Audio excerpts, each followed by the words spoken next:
Hola, mi nombre es Felipe, pastor de la iglesia Renuevo en la ciudad de Portland, Oregón. El liderazgo dentro de la iglesia tiene mucho deseo de trabajar, pero les cuesta hacer planes o proyectos por la simple razón que los líderes son nuevos, sin educación en el área de liderazgo y sin experiencia prueba. Cotter comenta diciendo: podemos convertir los desafíos y las amenazas en oportunidades apasionantes. Bueno, después de analizar cuidadosamente la situación del liderazgo de la iglesia, llegué a la conclusión que es necesario ayudar a los líderes a crear un proyecto ministerial enfocado en la necesidad de la gente de su ministerio. Bueno, analizándolo para poder traer un plan ministerial que pueda innovar la iglesia. Coates y Posner propone que para poder establecer cambios positivos dentro de la organización, es necesario entender lo que significa el cambio que se quiere establecer el sentido de la importancia y que tiene que ser atractiva para la cabeza, el corazón y las manos de las personas con quienes nosotros trabajamos. ¿Qué es un programa ministerial? Un programa ministerial es un conjunto de pasos lógicos que cuentan con una secuencia o con una continuidad. Un programa es una colección de proyectos que se gestionan para poder lograr eficacias de escala dentro de la organización. Warren dice: antes de hacer cualquier cosa, los líderes deben de orar. Podemos añadir que antes, durante y después de crear un programa ministerial es necesario orar. La primera etapa de creación de un programa ministerial es analizar el problema o la necesidad. Es necesario entender profundamente cuál es el problema o la necesidad que se trata de resolver.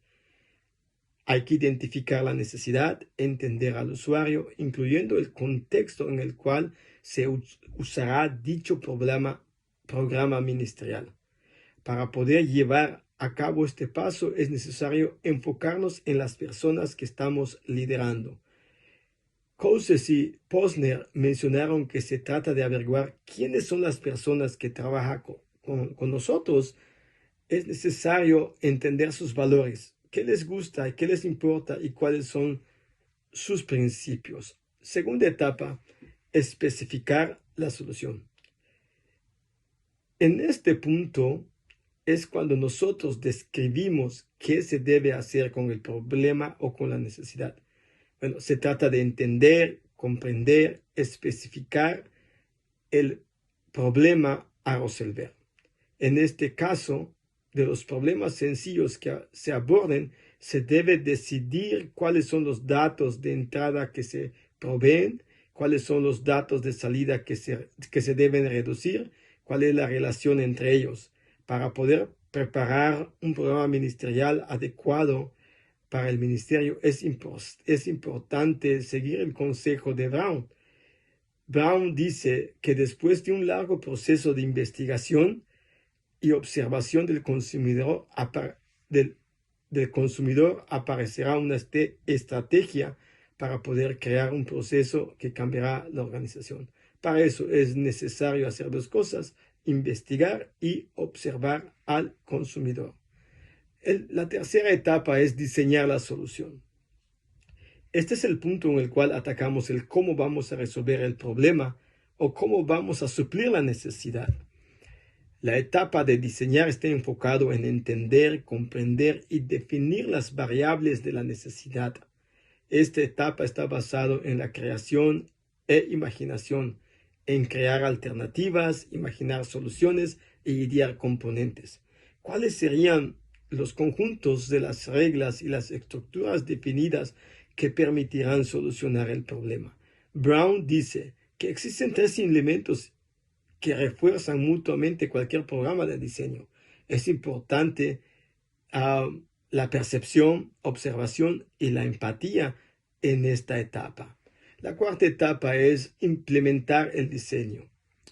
La implementación también se debe documentar con comentarios respecto de qué hace el programa, cómo lo hace, por qué se va a hacer de esta manera. Trace un plan de implementación del proyecto antes de comenzar de hablar acerca del desarrollo del liderazgo de la iglesia. Usted tiene que estar convencido y tiene que conocer bien el plan de desarrollo de principio a fin para poder comunicarlo al liderazgo de la iglesia con la mayor efectividad posible para poder lograr una innovación, la innovación deseada en la organización. Coases y Posner hablan de 5 prácticas ejemplares que nosotros podemos llevar a cabo dentro de la organización cuando se trata de crear un programa ministerial. No, lo primero es demostrar cómo hacerlo, inspira una visión compartida, cuestiona el proceso, permite que otros actúen y es importante alentar el corazón de la gente con quienes trabajamos. Quinto punto, probar el programa. Diseñar un conjunto de pruebas para probar cada una de las partes por separado y también la correcta